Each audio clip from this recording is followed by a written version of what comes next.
Hello दोस्तों, स्वागत है आपका डिवोशन इंस्टीट्यूट में। आज हमारा 30वां सेशन है करंट अफेयर्स का। 29 सेशन हम पहले कर चुके हैं।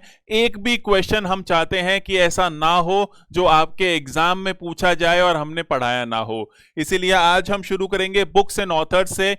करीब करीब 300 बुक्स एंड ऑथर्स ऐसी हैं जो पिछले 1-2 सालों में ज़्यादा सामने आई हैं, लेकिन अगेन 300 याद करना आपके लिए संभव नहीं है। इसलिए उसमें से कुछ 60 के करीब जो बहुत इंपॉर्टेंट है, जो पूछी जा सकती है, वो मैंने आपके लिए छांटी है। और 2 सेशंस हम करेंगे बुक्स एंड ऑथर्स के, एक आज आएगा और एक कल आएगा। हम शुरू करते हैं समय को खराब ना करते हुए। सबसे पहले इंपॉर्टेंट किताबों में अगर हम देखें तो कर्म योद्धा ग्रंथ नाम का ये एक किताब लिखी गई है हमारे गृह मंत्री जो है अमित शाह जी, उनके द्वारा।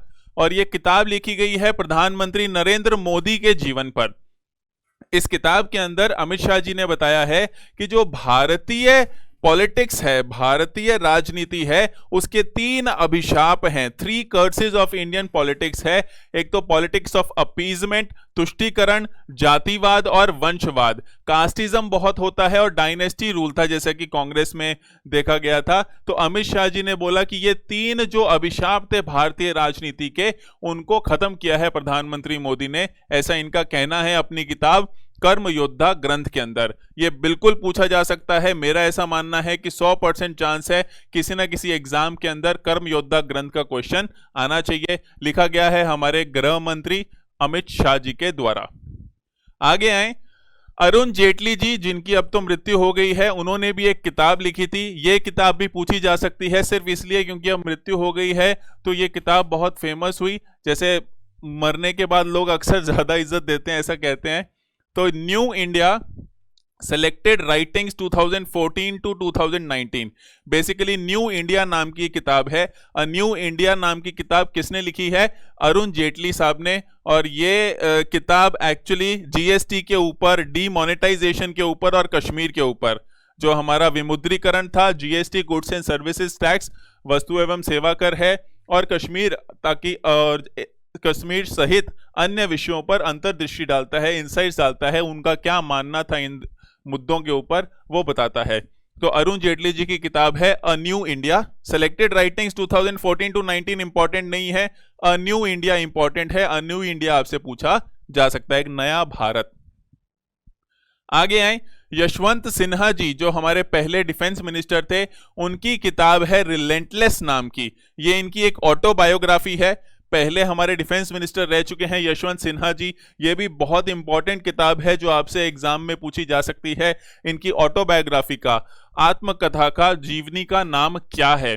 तो ऑटोबायोग्राफी का नाम है रिलेंटलेस। रिलेंटलेस का अंग्रेजी में मतलब होता है जो कभी भी हार नहीं मानना। जैसा कि आपको बनना है कि जब तक नौकरी नहीं लगती तब तक रुकना नहीं, थकना नहीं, तब तक लगे रहना है।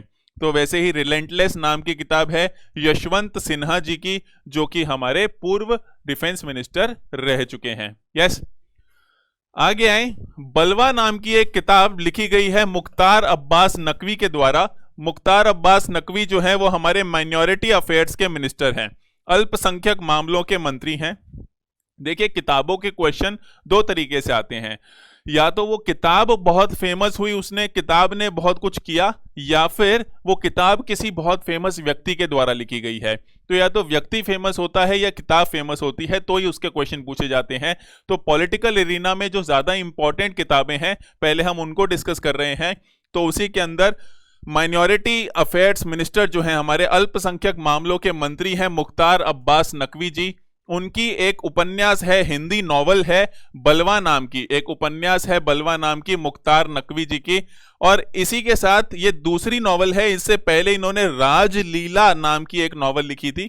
क्वेश्चन कम है राजलीला के पूछने के, लेकिन बलवा नाम की जो नॉवल है, हिंदी उपन्यास, ये जिसका कवर आप देख रहे हैं, ये हिंदी उपन्यास के बारे में क्वेश्चन पूछा जा सकता है कि ये मुख्तार अब्बास नकवी जी की नॉवल है, उपन्यास है, जो कि हमारे अल्पसंख्यक मामलों के मंत्री हैं। यस।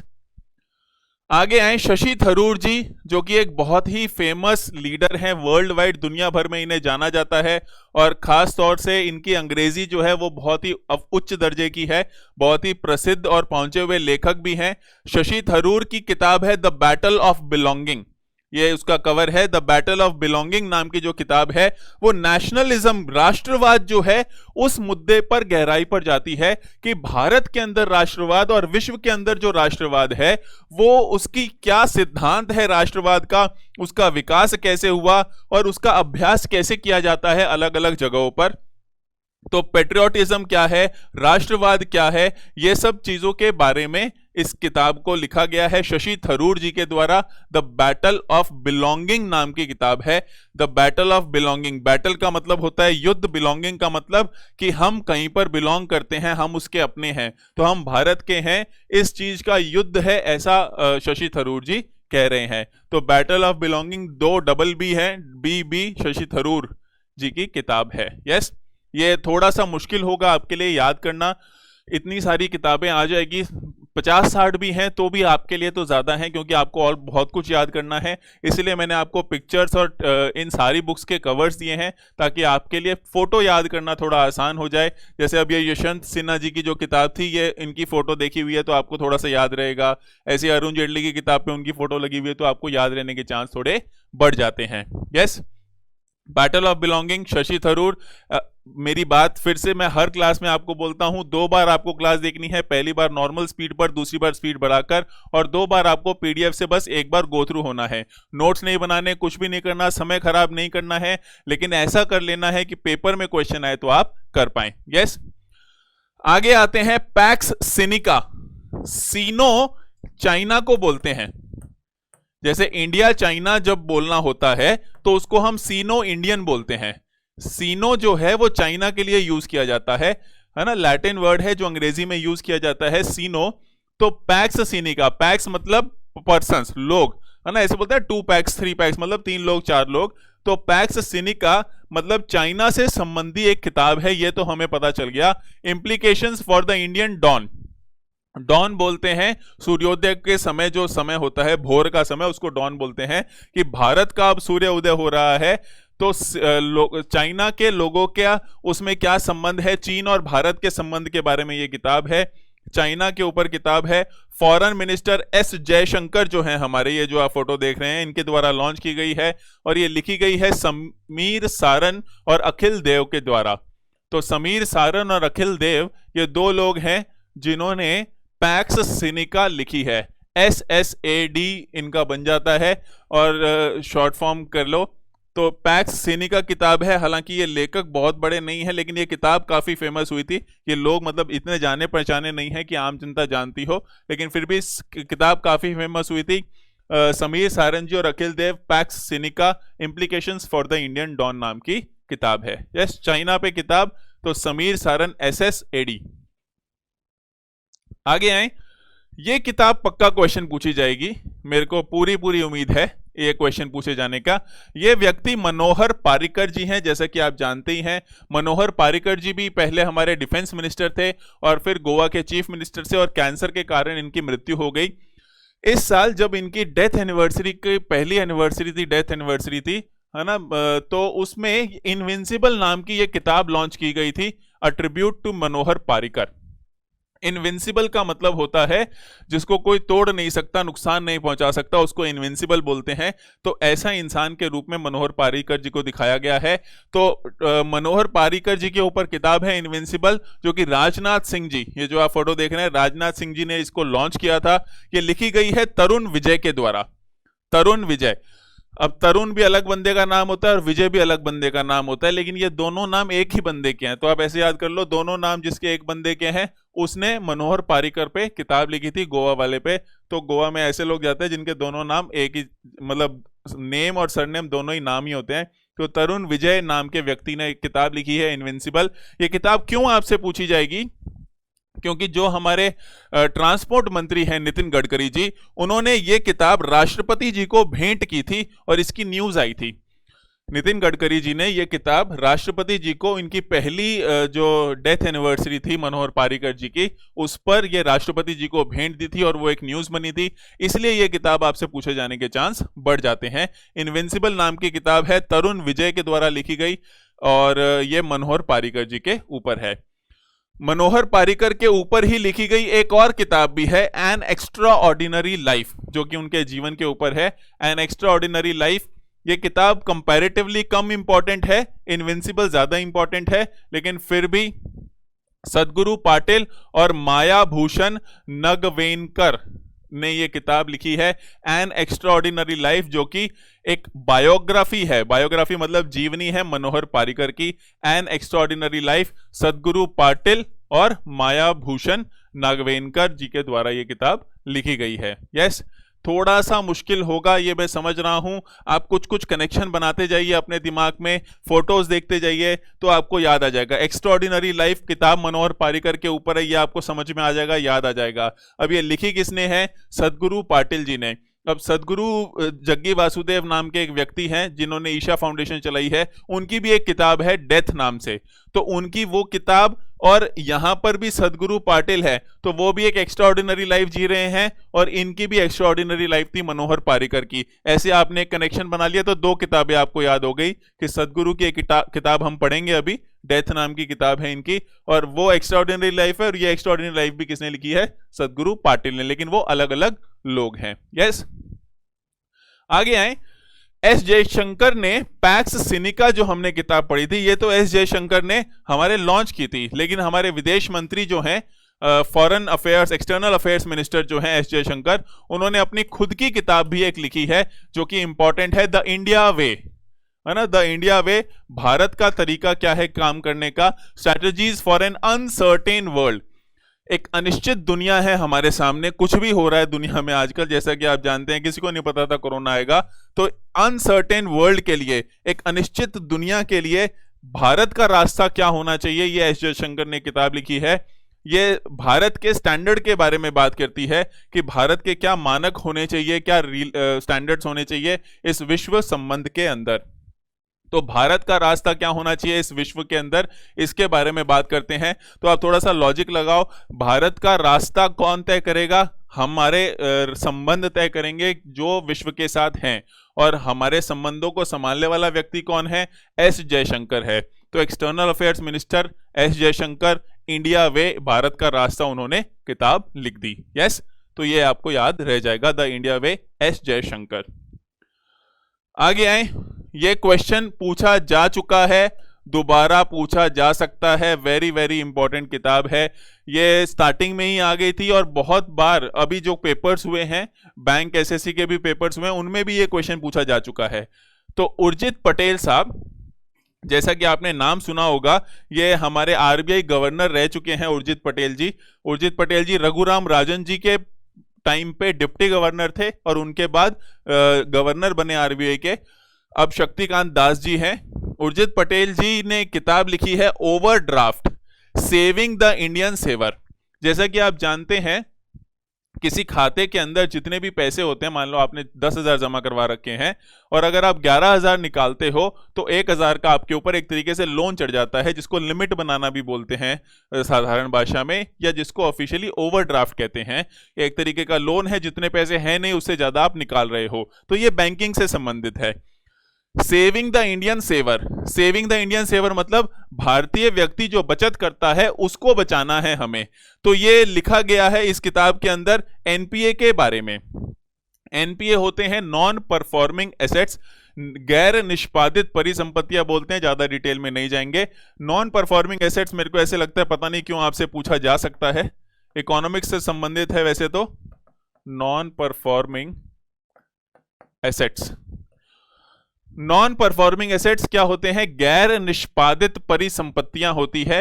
किसी ने लोन लिया बैंक से और वो 90 दिन तक चुकाने नहीं आया, उसकी किस्त की डेट निकल गई और वो पैसे नहीं चुका रहा है, तो वो एनपीए हो जाता है। और जब लोग लोन नहीं चुकाते हैं तो कहीं ना कहीं बैंकों पर दबाव आता है, फिर बैंकों पर दबाव आता है तो जो लोग बचत करके बैंकों में पैसा जमा कराते हैं उनके ऊपर दबाव आता है। तो एनपीए का प्रॉब्लम बहुत बढ़ रहा है। एनपीए के प्रॉब्लम से निपटने के तरीके क्या हैं, उसके कारण क्या हैं, यह सब उर्जित पटेल की किताब overdraft, saving the Indian saver के अंदर है। उर्जित पटेल हमारे पूर्व आरबीआई गवर्नर हैं। ओवरड्राफ्ट नाम की किताब इन्होंने लिखी है जो बैंकिंग से संबंधित है। यस, ऐसे ही हमारे डिप्टी गवर्नर उस टाइम पर, जो जब उर्जित पटेल जी हमारे गवर्नर थे उस टाइम पर भी विरल आचार्य जी हमारे डिप्टी गवर्नर थे, और अभी कुछ दिन पहले ही इन्होंने रिजाइन किया है एज डिप्टी गवर्नर, मतलब इनका कार्यकाल पूरा हुआ है। विरल आचार्य जी ने भी एक किताब लिखी है, quest for restoring financial stability in India. Quest होता है एक धुन सी लगी हुई है, एक कोशिश लगी हुई है, वो कोशिश कर रहे हैं हम क्या करने की, फाइनेंशियल स्टेबिलिटी, वित्तीय स्थिरता है भारत के अंदर फिर से। तो भारत के अंदर वित्तीय स्थिरता फिर से लाने की एक मुहिम जो जारी की गई है, कोशिश जारी की गई है, ये एक टाइटल है इनकी किताब का। देखो फाइनेंशियल स्टेबिलिटी की बात कर रहे हैं तो कहीं ना कहीं वित्तीय स्थिरता की बात कर रहे हैं, तो बैंकिंग सेक्टर इससे संबंधित होगा। तो आप याद रख सकते हैं बैंकिंग सेक्टर की दो इंपॉर्टेंट किताबें हैं, एक उर्जित पटेल ने लिखी है ओवरड्राफ्ट नाम की, और एक फाइनेंशियल स्टेबिलिटी के ऊपर विरल आचार्य जी ने लिखी है, जो कि हमारे डिप्टी गवर्नर पहले रह चुके हैं। ये एक्चुअली कॉन्क्रीट प्लान देती है, एक ठोस प्लान देती है कि कैसे हम लगातार लंबे समय तक दीर्घकालिक दीर्घायु विकास कर सकते हैं भारत के अंदर। विरल आचार्य जी की ये किताब है। वाईवी रेड्डी जी के द्वारा एक फॉरवर्ड लिखा गया है, हालांकि कोई काम का नहीं है, मैं तो बस एक्स्ट्रा इन्फॉर्मेशन दे रहा हूं आपको। या वे रेड्डी आपने बहुत सारे नोटों पे लिखा होगा, ये भी हमारे पुराने फाइनेंस कमीशन के चेयरमैन भी रह चुके हैं और आरबीआई के गवर्नर भी रह चुके हैं। उन्होंने फॉरवर्ड लिखा है, फॉरवर्ड किताब के आगे जानकारी दी है किताब के बारे में, और काफी फेमस किताब हुई है, quest for restoring financial stability in India. आगे आए, ये वो व्यक्ति हैं जिन्होंने कोरोना को दिल पे ले लिया कि कोई बात नहीं, घर से बाहर नहीं निकल सकते, घर में तो रह सकते हैं। सही समय का सदुपयोग किया है इन्होंने। इनका नाम है पी.एस. श्रीधरन पिल्लई। पी.एस. श्रीधरन पिल्लई जो है वो मिजोरम के गवर्नर हैं, मिजोरम के राज्यपाल हैं। गौर फरमाइएगा, क्वेश्चन पूछा जा सकता है। पी.एस. श्रीधरन पिल्लई जो है वो मिजोरम के गवर्नर हैं। जितना भी लॉकडाउन हुआ था, जब ये अपने घर से बाहर नहीं निकल पा रहे थे, इन्होंने अपने घर पे बैठे बैठे 13 किताबें लिख डाली। जो लॉकडाउन का समय था, जब लोग नेटफ्लिक्स और अमेजन प्राइम पे टीवी सीरीज देख रहे थे, तब ये बैठ के किताबें लिख रहे थे। उन्होंने 13 किताबें लिख दी, और ये 13 किताबों में से 3 रिलीज हुई हैं अभी अभी। ये 3 कौन सी रिलीज हुई हैं? कोरोना कविता कल, 10 स्पीक्स द गवर्नर और रिपब्लिक डे 2020। सबसे ज्यादा न्यूज में रहने वाली किताब ये थी, 10 स्पीक्स द गवर्नर। तो ये खुद भी गवर्नर हैं, तो 10 स्पीक्स मतलब अब गवर्नर जी बोलेंगे, ऐसा गवर्नर जी ने बोला है। तो पी.एस. श्रीधरन पिल्लई जी की एक किताब है 10 स्पीक्स द गवर्नर। ये राजभवन मिजोरम, ये जैसा कि आप देख रहे हैं, मिजोरम के गवर्नर ये हैं। और रिपब्लिक डे 2020 नाम की एक किताब है, और कोरोना कविता कल, कविता कल, मैं हो सकता है गलत प्रोनाउंस कर रहा हूं, कोरोना कविता कल नाम की इनकी एक तीसरी किताब है। 13 किताबें लिखी है, जिसमें से 3 रिलीज हुई हैं। क्वेश्चन ज्यादा पूछे जाने के चांस 10 स्पीक्स द गवर्नर के हैं, और ये पी.एस. श्रीधरन पिल्लई कहां के गवर्नर हैं ये भी पूछा जा सकता है। मिजोरम के गवर्नर कौन है? पी.एस. श्रीधरन पिल्लई, ये भी पूछा जा सकता है। यस, तो इंपॉर्टेंट क्वेश्चन बन सकता है आपके लिए। आगे आए, पाडी भव जलालू। पाडी भव जलालू एस जयपाल रेड्डी जी, जो कि हमारे पहले यूनियन मिनिस्टर रह चुके हैं, उनकी किताब है। एस जयपाल रेड्डी जी अब नहीं रहे हैं इस दुनिया में, लेकिन ये हमारे पूर्व मंत्री थे, और इनकी किताब है 10 आइडियोलॉजीज नाम की। गौर फरमाइएगा, 10 आइडियोलॉजीज नाम की इनकी एक किताब है। उस किताब को तेलुगु भाषा के अंदर ट्रांसलेट किया गया है। ये तेलुगु भाषा का कवर है, मुझे समझ नहीं आती तेलुगु, लेकिन लिखा वही होगा। पाडी भव जलालू जो है, इनकी 10 आइडियोलॉजीज नाम की किताब। ये दोनों ही आपसे पूछा जा सकता है कि 10 आइडियोलॉजीज किताब किसने लिखी है और पाडी भव जलालू किसने लिखी है। ये दोनों ही किताबें इन्होंने ही लिखी है। एस जयपाल रेड्डी, ये हमारे मंत्री थे पहले। इंपॉर्टेंट क्वेश्चन बन सकता है ये भी आपके लिए। यस, इनको अनुवाद किया गया है 10 आइडियोलॉजीज को पाडी भव जलालू के अंदर। आगे आए, रस्किन बॉन्ड, आपने नाम सुना ही होगा। रस्किन बॉन्ड अंतरराष्ट्रीय स्तर के भारतीय लेखक हैं, जो कि बहुत ज्यादा फेमस है। बहुत क्या मतलब, बहुत ही ज्यादा फेमस राइटर हैं। और ये राइटर इतने खतरनाक हैं, ये राइटिंग जबरदस्त करते हैं, ये भी श्रीधरन पिल्लई जी के जैसे ही। तो इस साल इन्होंने ये 5 किताबें निकाली है। पांचों के क्वेश्चन पूछे जाने के चांस थोड़े से कम हैं, क्योंकि बहुत ज्यादा फेमस है तो थोड़ा कम क्वेश्चन पूछा जाता है। अभी तक जो हमने बात किया वो ज्यादा क्वेश्चन पूछे जाने के चांस है, लेकिन फिर भी 1-2 बार आपका नाम सुना हुआ होगा, तो अगर क्वेश्चन आता है तो आप टिक कर पाओगे। नहीं तो एटलीस्ट ऐसा तो होगा कि अगर कोई और नाम का क्वेश्चन आता है तो आप रस्किन बॉन्ड को काटा मार पाओगे। तो हॉप ऑन का मतलब होता है आओ चढ़ जाओ, जैसे हॉप ऑन द कार या हॉप ऑन द बस या हॉप ऑन द ट्रेन, मतलब कूद के चढ़ जाओ। तो ये हॉप ऑन नाम की पहली किताब है इनकी, एडवेंचर्स ऑन बोट्स, ट्रेन्स या प्लेन्स। तो बोट, ट्रेन या प्लेन पे चढ़ने का है, तो रस्किन बॉन्ड जी चढ़ रहे हैं बोट पे, ट्रेन पे या प्लेन पे। How to be a writer, खुद राइटर है तो सिखा सकते हैं कि राइटर कैसे बनना है, रस्किन बॉन्ड की। A song of India, Bharat का एक गीत नाम की इनकी ये किताब अ सॉन्ग ऑफ इंडिया इस साल निकली है। लिटिल बुक ऑफ एवरीथिंग, एक छोटी सी किताब है जिसके अंदर इन्होंने सब कुछ लिख दिया, बड़े राइटर हैं लिख के दे सकते हैं। और boy in a blue pullover, तो ब्लू सी स्वेटर के अंदर एक लड़का, ये किताब है boy in a blue pullover. तो आप थोड़ा सा एक बार ही ये नाम आपने सुन लिए हैं, तो उम्मीद करता हूं मैं कि ऐसा होगा कि अगर पेपर में क्वेश्चन आता है तो अगर इन पांचों में से कोई भी होगा तो आपको एकदम से स्ट्राइक करेगा, अरे ये तो उस बंदे की किताब लग रही है। कैसे राइटर बनना है ये बहुत आसान है, एक राइटर ही लिख सकता है, तो रस्किन बॉन्ड ने लिखी है। भारत का एक गाना लिटिल बुक ऑफ एवरीथिंग, सब कुछ के बारे में भी लिखा है। Boy in a blue pullover और हॉप ऑन, उन्होंने बोट, ट्रेन और प्लेन पे चढ़ के सिखाया कि राइटर कैसे बनना है। और साथ में भारत का एक गाना गाया जिसके अंदर सब कुछ था। और ये सारी कहानी उसने किसको सुनाई, एक लड़के को जिसने ब्लू स्वेटर पहनी हुई थी। ये याद होगी जी पांचों किताबें, गौर फरमाइएगा। रस्किन बॉन्ड जी बोट, ट्रेन और प्लेन सब पे चढ़े, उन्होंने सिखाया राइटर कैसे बनना है एक गाना गाकर भारत के एक लड़के को जिसने ब्लू कलर की स्वेटर पहनी थी, और जिसको सब कुछ बताया, एक छोटी सी किताब थी उसने सब कुछ लिख लिया। तो ऐसे करके आपको एक बस मैंने कहानी से सुना दी है, अब आप कुछ नहीं भी करोगे तो भी भूल नहीं सकते, ये बातें आपको कहीं ना कहीं याद आ जाएगी। यस, आगे आए, portraits of power. Portraits of power, half a century of being at ring side. ये पोर्ट्रेट्स ऑफ पावर नाम की जो किताब है, कवर बड़ा ही शानदार है। ये जो व्यक्ति हैं इनका नाम है NK सिंह। क्या नाम है इनका? नंद किशोर सिंह जी, NK सिंह। NK सिंह जो हैं वो हमारे 15वें वित्त आयोग के चेयरमैन हैं। वित्त आयोग क्या होता है? जो डिसाइड करता है, हर 5 साल बाद राष्ट्रपति के द्वारा बनाया जाता है, डिसाइड करता है कि राज्य से कमाए हुए, केंद्र के द्वारा कमाए हुए जितने भी टैक्स के पैसे हैं उनका बंटवारा कैसा करना है केंद्र और राज्यों के बीच में। तो ये वित्त आयोग, 15वां वित्त आयोग अभी बैठा हुआ है, उसके चेयरमैन हैं NK सिंह जी। और NK सिंह जी की ये किताब है पोर्ट्रेट्स ऑफ पावर, कि शक्ति के बारे में ये बताते हैं कि शक्ति जो है वो कैसी होती है। Half a century of being at ring side. Ring side, जैसे अगर आपने WWF देखी है तो अंदर जैसे दो लोग लड़ रहे हैं तो साइड में खड़े होकर लोग चीयर भी करते हैं। तो NK सिंह जी कहते हैं कि मैंने बहुत करीब से देखा है कि शक्ति का इस्तेमाल लोग कैसे करते हैं। तो अपने एक्सपीरियंसेस के बारे में इन्होंने इस किताब में लिखा है, पोर्ट्रेट्स ऑफ पावर। मेरे को लगता है ये आपको कवर ही याद रह जाएगा, अच्छा कवर है, रूपा पब्लिकेशंस के द्वारा पब्लिश है ये किताब, NK सिंह की पोर्ट्रेट्स ऑफ पावर। यस, आगे हैं तवलीन सिंह, एक बहुत ही फेमस राइटर हैं तवलीन सिंह, और इनकी ये किताब भी बहुत ज्यादा फेमस हुई थी, मसीहा मोदी। मसीहा मोदी नाम की इनकी किताब है, अ टेल ऑफ ग्रेट एक्सपेक्टेशंस। ये कहानी बताते हैं तवलीन सिंह जी, शुरू में जब मोदी जी पहली बार प्राइम मिनिस्टर बनने के लिए कैंडिडेट थे तो तवलीन सिंह जी ने बहुत ज़्यादा समर्थन किया था उनका। और उस टाइम पर इनकी मानसिकता क्या थी और ये कैसे बताना चाहती हैं, क्या क्या सोचती थी और क्यों सोचती थी, ये सब कुछ इन्होंने डिटेल में बताया है। तो शुरुआती समर्थन जो दिया था उम्मीदवार मोदी जी को, उसके बारे में इन्होंने ये किताब लिखी है, और क्यों दिया था और एक्सपेक्टेशंस क्या थी इनकी, वो सब के बारे में ये किताब है, मसीहा मोदी। लास्ट में क्वेश्चन मार्क लगा हुआ है कि वास्तव में वो मसीहा है या नहीं है। तवलीन सिंह जी की ये किताब है, बहुत ही फेमस राइटर हैं, बिल्कुल क्वेश्चन पूछा जा सकता है, मतलब 100% चांस है किसी ना किसी एग्जाम में आपसे क्वेश्चन पूछा जाना चाहिए। मसीहा मोदी, तवलीन सिंह, ये आप याद रख, थोड़ा फोटो देख सकते हैं जिससे आपको याद रह जाएगा। यस, आगे आए, सूरज कदे नी मरदा।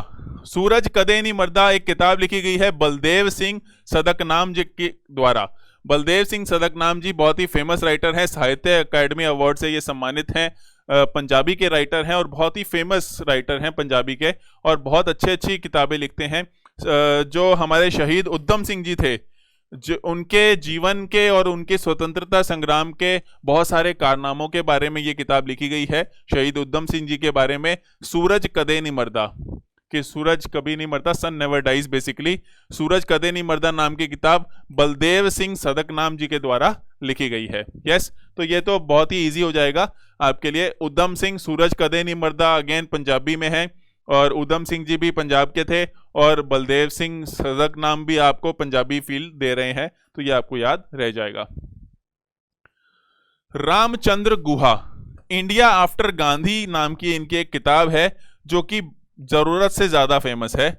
तो इंडिया आफ्टर गांधी जो है वो गांधी जी के मृत्यु के बाद भारत का क्या हुआ इतिहास बताती है। इनको फेमस इतिहासकार भी बताया जाता है, हालांकि इन्होंने कभी इतिहास पढ़ा नहीं है जीवन में, लेकिन ये मतलब ऑफिशियली नहीं पढ़ा, मतलब मास्टर्स डिग्री विग्री नहीं है इतिहास की, लेकिन उन्होंने वैसे बहुत पढ़ा और इनकी ये किताब काफ़ी फेमस है और काफ़ी अच्छी किताब है, मैंने भी पढ़ी है। द कॉमनवेल्थ ऑफ क्रिकेट नाम की इनकी एक नई किताब है, द कॉमनवेल्थ ऑफ क्रिकेट।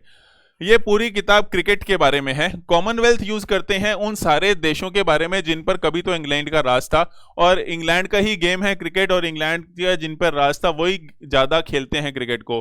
तो कॉमनवेल्थ ऑफ क्रिकेट, क्रिकेट के बारे में ये जानकारी है कि शुरू से लेकर आज तक हर स्तर पर क्रिकेट ने कैसे प्रभावित किया है जीवन को, और A lifelong love affair with the subtlest and sophisticated game known to humankind। इनका मानना है बहुत ही सोफिस्टिकेटेड गेम है क्रिकेट, और क्रिकेट के बारे में ये किताब है रामचंद्र गुहा नाम की। आप ऐसे याद रख लो, हिस्ट्री के बारे में बात करते हैं, लेकिन अभी अभी इनको क्रिकेट से प्यार हो गया तो ये हिस्ट्री पढ़ना चाहते थे, पर ये हिस्ट्री नहीं पढ़ के क्रिकेट खेल रहे थे, इसीलिए इन्होंने क्रिकेट के ऊपर किताब लिख दी। और वैसे ये हिस्टोरियन है, इंडिया आफ्टर गांधी इनकी किताब फेमस है। यस, रामचंद्र गुहा इनका नाम है।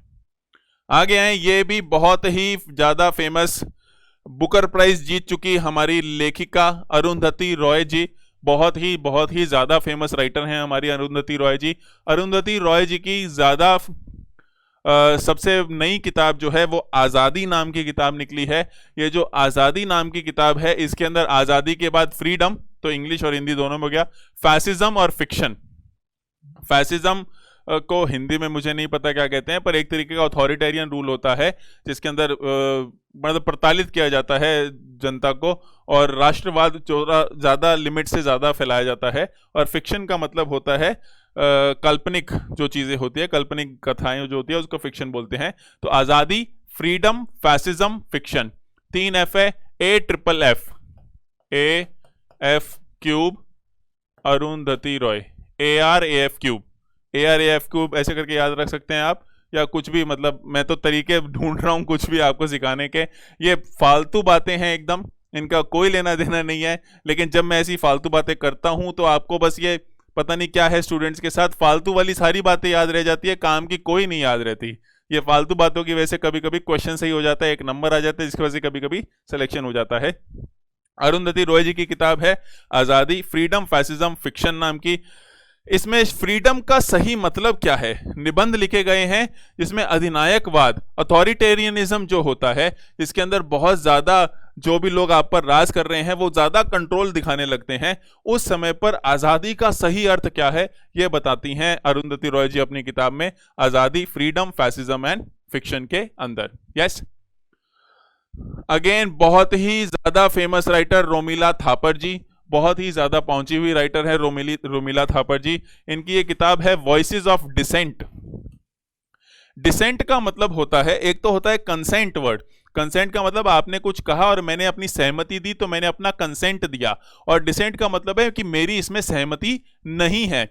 तो सहमति नहीं है जिस चीज में, आप विरोध कर रहे हो जिस चीज का, वो विरोध की आवाजें वॉइसेस ऑफ डिसेंट कहलाती है। मैंने जान करके हिंदी नहीं लिखी है बुक का नाम, क्योंकि हिंदी में मैं कन्वर्ट नहीं कर सकता, बुक का जो टाइटल है वही रहेगा, हमेशा इंग्लिश का ही रहेगा। पेपर में भी वॉइसेस ऑफ डिसेंट ही लिख के आएगा, विरोध की आवाजें लिखकर नहीं आएगा।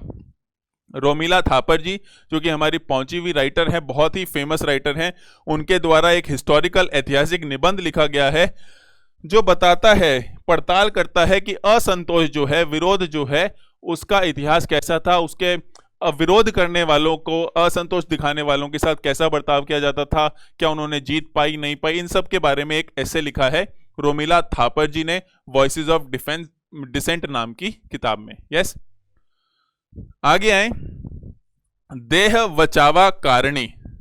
देह वचावा कारणी अपने जीवन को किसी नोबल कारण के लिए, किसी उत्तम कार्य के लिए, उत्तम कारण के लिए बलिदान कर देना, देह वेचावा कारणी।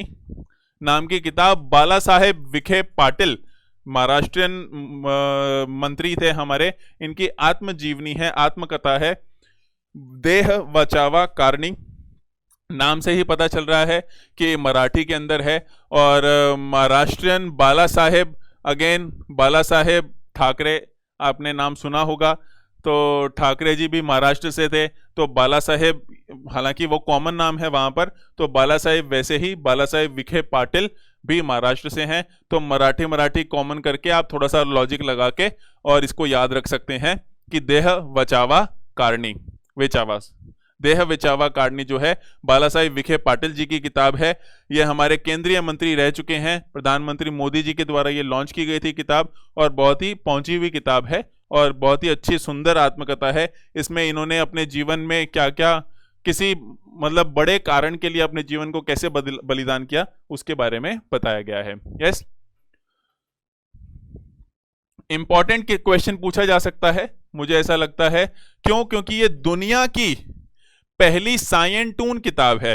साइंटून क्या होता है? वैज्ञानिक कार्टून को साइंटून कहते हैं, कि कार्टून की सहायता से जब आप विज्ञान समझाते हो किसी को, साधारण भाषा में कार्टून बना बनाकर विज्ञान समझाते हो, साइंस प्लस कार्टून को मिला के साइंटून बता दिया। तो दुनिया की पहली साइंटून किताब है बाय बाय कोरोना। ये बाय बाय कोरोना नाम की साइंटून किताब है। साइंस समझाया गया है, जैसे ये लिखा हुआ साइंटून, साइंस समझाया गया है कार्टून की सहायता से। तो डॉक्टर प्रदीप कुमार श्रीवास्तव, प्रदीप श्रीवास्तव जी जो हैं, वो हमारे central drug research institute, council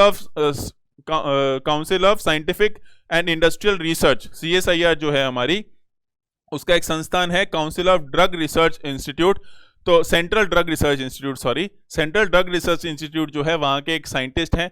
ये नहीं पूछेगा कोई आपको कौन साइंटिस्ट है क्या है, मैं तो आपको बस जानकारी दे रहा हूँ। तो एक साइंटिस्ट है हमारे डॉक्टर प्रदीप श्रीवास्तव जी। प्रदीप जी ने क्या पाया? प्रदीप जी एक्चुअली एक साइंटूनिस्ट बन गए। साइंटूनिस्ट का मतलब क्या होता है? साइंस को कार्टून की सहायता से समझाते हैं। बाय बाय कोरोना नाम की ये पहली साइंटून किताब है, दुनिया की पहली है, इसलिए आपसे क्वेश्चन पूछा जा सकता है। कवर देख लीजिए, कवर से ही आपको समझ में आ जाएगा कि ये कार्टून है और कार्टून की वजह से ये फेमस हुई है और आपको याद रह जाएगी। यस, आगे आए, अपूर्वा पुरोहित जी। अपूर्वा पुरोहित जी जो जागरण ग्रुप की मालकिन है, प्रेसिडेंट है, अध्यक्ष है। जागरण ग्रुप जो है, जो मल्टीमीडिया के अंदर और बहुत ही बड़ा ग्रुप है, जागरण ग्रुप की मालकिन अपूर्वा पुरोहित जी हैं। इनकी ये नई किताब निकली है, lady you are the boss. महिलाओं के जीवन पर, महिलाओं का कॉरपोरेट वर्ल्ड के अंदर, कंपनी जगत के अंदर क्या भूमिका है और कैसे बिहेव करना चाहिए, उनके साथ क्या दिक्कतें आती हैं, इन सारी चीज़ों के बारे में ये 2 किताबें लिखी गई है। इनकी पहली किताब थी lady you are not a man, lady you are not a man नाम की इनकी पहली किताब थी, जो कि बहुत फेमस हुई थी। फेमिनिज्म बोलते हैं, महिलावाद बोलते हैं, जो महिलाओं को आगे बढ़ाने के ऊपर कार्य करती हैं महिलाएं, वो महिलाएं या पुरुष। अपूर्वा पुरोहित जी एक फेमिनिस्ट हैं और उनकी ये किताब है lady you are not a man, पहली थी, और दूसरी उसका कॉन्टिन्यूएशन है lady you are the boss. तो lady you are the boss लिखा हुआ है तो एक लेडी ने लिखी है, ऐसे याद कर लेना। वो लेडी कौन है? पहुंची हुई लेडी है, जो जागरण ग्रुप की प्रेसिडेंट हैं। अगर बॉस होएगी तो देखो जागना पड़ता है बहुत, क्योंकि काम करना पड़ता है, तो जागरण ग्रुप जागने से याद आ जाएगा, और अपूर्वा पुरोहित जी हैं। यस, तो ये आप कैसे भी करके कोई भी लिंक बिठा लो, और बहुत ही इंपॉर्टेंट क्वेश्चन ये आपके लिए बन सकता है। आगे आए, डॉक्टर कृष्णा सक्सेना। ये जो आप फोटो देख रहे हैं महिला की, ये डॉक्टर कृष्णा सक्सेना जी हैं। ये पहली महिला है भारत में जिन्होंने PhD, जैसे एक तो डॉक्टर बनते हैं जो मेडिकल डॉक्टर होते हैं, एक PhD डॉक्टर ऑफ फिलॉसफी जिसको बोलते हैं, वो पूरी करके भी आप अपने नाम के आगे डॉक्टर लगा सकते हैं, जैसा कि आपको पता होगा। पहली PhD पाने वाली पहली महिला जो थी, उनका नाम है डॉक्टर कृष्णा सक्सेना। ये वो महिला है। इनकी किताब है अ बुके ऑफ फ्लावर्स। देखो, जैसे ही कृष्णा सक्सेना जी ने PhD की तो उन्होंने फूलों का गुलदस्ता राजनाथ सिंह जी को दिया। राजनाथ सिंह जी की फोटो क्यों लगी हुई है? क्योंकि इन्होंने लॉन्च की थी ये किताब, अ बुके ऑफ फ्लावर्स नाम की ये किताब है। फूलों का गुलदस्ता क्यों दिया कृष्णा सक्सेना जी ने? क्योंकि उनकी PhD पूरी हो गई थी। अभी नहीं हुई है, आपको पता होगा, बहुत पहले हुई थी, लेकिन याद करने का एक तरीका है। कृष्णा सक्सेना याद कर लेना, पता चले सिर्फ बुके और फ्लावर्स और PhD याद रह गया, कृष्णा सक्सेना याद ही नहीं आया। यस, इंपॉर्टेंट क्वेश्चन बन सकता है, अरविंद दतार जी के बारे में। अरविंद दतार जी ने ये किताब लिखी है, वो अरविंद दतार जी हैं जो हमारे एक लॉयर हैं, ज्यूरिस्ट भी हैं, और उन्होंने ये किताब लिखी है। 100 साल पूरे हुए हैं हमारा नाना बॉय नानी पालकीवाला। नानी पालकीवाला नाम आपने पहले भी सुना होगा। ये भारत के न्यायविद थे और अर्थशास्त्री थे, इकोनॉमिस्ट भी थे और ज्यूरिस्ट भी थे, और बहुत ही पहुंचे हुए व्यक्ति थे नानी पालकीवाला। उनके जीवन को स्मरण करते हुए उनके सम्मान में ये किताब लिखी गई है, एसेज एंड रेमिनेंस नाम की, essays and reminiscences a fest श्रिफ्ट। ये फेस्ट श्रिफ्ट जो है ये अंग्रेजी का एक शब्द है, हालांकि अंग्रेजी ने भी अन्य भाषा से लिया है। इसका मतलब किसी व्यक्ति के सम्मान में लिखी गई किताब को कहते हैं, इन ऑनर ऑफ नानी ए पालकीवाला। तो नानी पालकीवाला जी के सम्मान में ये किताब लिखी गई, क्योंकि इनके जीवन के, इनकी बर्थ के 100 साल पूरे हुए, अभी 100 ईयर्स इनके जीवन के पूरे हुए, मतलब जब ये पैदा हुए थे उसके, तो इनके जीवन के 100 साल पूरे, बर्थ सेंटेनरी के एनिवर्सरी पर अरविंद दत्तर जी के द्वारा essays and reminiscences a festschrift in honour of Nani Palkhivala लिखी गई है। यस, ये आपको याद रह जाएगा। एसेज तो इजी है, रेमिनेंसेस जो होता है, रेमिनेंस बोलते हैं पुरानी बातों को याद करना। तो रेमिनेंस पुरानी बातों को याद किसके करोगे, जो अब नहीं है। तो अब 100 साल के हो गए हैं, 100 साल के हो जाते अगर जिंदा होते नानी पालकीवाला जी, तो नानी पालकीवाला जी के जीवन के बारे में, उनको सम्मान देते हुए उन्होंने क्या क्या महान काम किए और इनके जीवन को कैसे बदला, वो अरविंद दतार जी ने इस किताब में बताया है।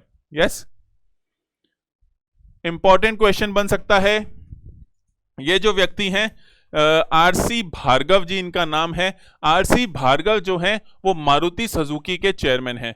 मारुति सुजुकी, जैसा कि आप जानते हैं, पहले मारुति 800, फिर मारुति ऑल्टो और फिर मारुति स्विफ्ट, ये 3 गाड़ियां इनकी इतनी ज़्यादा फेमस हुई, खासतौर से 800 और स्विफ्ट जो इंडियन मार्केट पे राज करती है मारुति सुजुकी ऑलमोस्ट। तो मारुति सुजुकी के चेयरमैन हैं आरसी भार्गव जी, और भारत को और ज़्यादा कॉम्पिटिटिव बनाने के लिए, प्रतिस्पर्धी औद्योगिक देश बनाने के लिए प्रैक्टिकल ज्ञान दिया है आरसी भार्गव जी ने गेटिंग कॉम्पिटिटिव नाम की किताब में। अब गौर फरमाइएगा, आप ऐसे समझ लीजिए आरसी भार्गव मारुति सुजुकी के हैं, हुंडई आ गई, टोयोटा आ गई, तो इनका कंपटीशन बढ़ गया। तो इन्होंने बोला कि भारत को कैसे कॉम्पिटिटिव बनाया जा सके, ज्यादा प्रतिस्पर्धी बनाया जा सके, क्योंकि इन्होंने खुद प्रतिस्पर्धा को झेला है। तो कैसे भारत को प्रतिस्पर्धी बनाना है, यह किताब आरसी भार्गव जी के द्वारा गेट इन कॉम्पिटिटिव नाम की लिखी गई है। और प्रैक्टिशनर गाइड फॉर इंडिया का मतलब क्या है, प्रैक्टिकल, व्यवहारिक ज्ञान दिया गया है, व्यवहारिक बातें की गई है, फालतू बातें नहीं की गई है। आरसी भार्गव जी की किताब गेटिंग कॉम्पिटिटिव, ये सिर्फ 1-2 बार आप क्लास देख लोगे ना, आपको याद रह जाएगा, ऐसा मेरा पक्का विश्वास है। आप हल्के में मत लीजिएगा, एक एक क्वेश्चन आपके लिए इंपॉर्टेंट है। यस, अगेन वेरी इंपॉर्टेंट किताब। ये जो सरदार जी आप देख रहे हैं, मोंटेक सिंह अहलूवालिया जी हैं। ये क्या नाम है इनका, मोंटेक सिंह अहलूवालिया जी। इनके बारे में हमने पहले भी बात की थी। मोंटेक सिंह अहलूवालिया जी जो हैं, जब तक प्लानिंग कमीशन होता था, मोदी सरकार ने आकर प्लानिंग कमीशन को हटा दिया, उसकी जगह नीति आयोग को ले आए। पर मनमोहन सिंह सरकार के अंदर प्लानिंग कमीशन होता था, और मनमोहन सिंह जी ने डिप्टी चेयरमैन के रूप में मोंटेक सिंह अहलूवालिया जी को रख रखा था। तो ये प्लानिंग कमीशन के चेयरमैन रह चुके हैं, डिप्टी चेयरमैन, चेयरमैन तो प्रधानमंत्री होता था। बैकस्टेज नाम की इनकी किताब है। बैकस्टेज क्या होता है, सामने तो वही होता है जो लोगों को दिखाना चाहते हो, पर बैकस्टेज असलियत होती है हर व्यक्ति की, हर चीज की।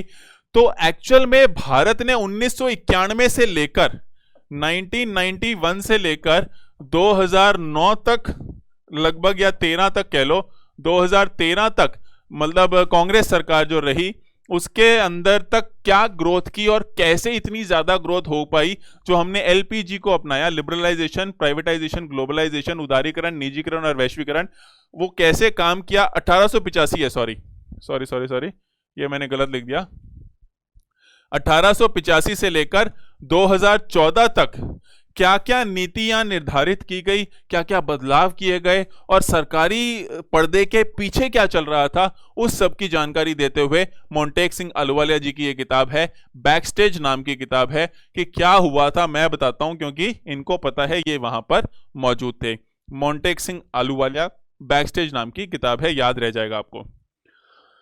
ये जो महिला आप देख रहे हैं, सुधा मूर्ति जी हैं। सुधा मूर्ति जी, मिस्टर नारायण मूर्ति जो कि इन्फोसिस के चेयरमैन हैं, उनकी धर्मपत्नी है, बहुत ही फेमस राइटर हैं, चिल्ड्रंस बुक लिखती हैं जनरली, और इनकी पहली किताब थी how the C became salty. How the C became salty का मतलब समुद्र कैसे नमकीन हुआ, वो किताब थी। और इस बार इन्होंने किताब लिखी है how the onion got its layers, कि एक प्याज को उसकी परतें कैसे मिली। जैसे कि आपने प्याज कभी खाया ही होगा, तो उसमें परत होती है, लेयर्स होती है ना अलग अलग, तो प्याज को अपनी परतें कैसे मिली, ये सुधा मूर्ति जी की एक किताब है, बच्चों की किताब है और अच्छी किताब थी। पहली वाली तो how the C became salty, और ये दूसरी किताब है how the onion got its layers. तो ये आपको याद रह जाएगा। बच्चों की किताब कौन लिख रहा है? इन्फोसिस की चेयरमैन की धर्मपत्नी सुधा मूर्ति जी। यस, जैसा कि मैंने आपको थोड़ी देर पहले बताया था, वासुदेव सदगुरु जग्गी वासुदेव जी जो कि ईशा फाउंडेशन के चेयरमैन हैं, मतलब जिन्होंने शुरू किया है ईशा योगा केंद्र कोयम्बटूर के अंदर, वहां पर इन्होंने एक और किताब लिखी है डेथ नाम की, मृत्यु के ऊपर किताब लिखी है, कि एक प्रैक्टिकल गाइड है, एक किताब है हर व्यक्ति जो मरने वाला है उसके लिए, जो कि हम सभी मरने वाले हैं। तो स्पिरिचुअलिटी के अंदर, आध्यात्म के अंदर बहुत ही पहुंचे हुए व्यक्ति हैं सदगुरु वासुदेव जी। तो जग्गी वासुदेव जी ने ये किताब लिखी है डेथ के ऊपर, मृत्यु के ऊपर ये किताब लिखी है, तो आपको याद रह जाएगा। ये तो कॉन्सेप्ट मतलब टॉपिक ही ऐसा है जो याद रह जाएगा।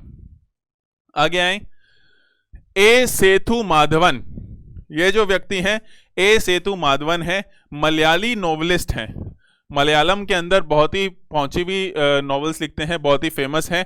इन्होंने अपनी पहली हाथ आजमाया है इस बार अंग्रेजी के अंदर, द कुकूज नेस्ट नाम की इनकी किताब है। चांस कम है क्वेश्चन पूछे जाने के पूरे राष्ट्रीय स्तर पर, लेकिन फिर भी इंपॉर्टेंट क्वेश्चन बन सकता है। मलयाली नॉवलिस्ट हैं, पहली नॉवल लिखी है अंग्रेजी भाषा में, द कुकूज नेस्ट इनका किताब का नाम है, ए सेतु माधवन। ये क्वेश्चन पूछा जा सकता है, ये इंपॉर्टेंट क्वेश्चन है।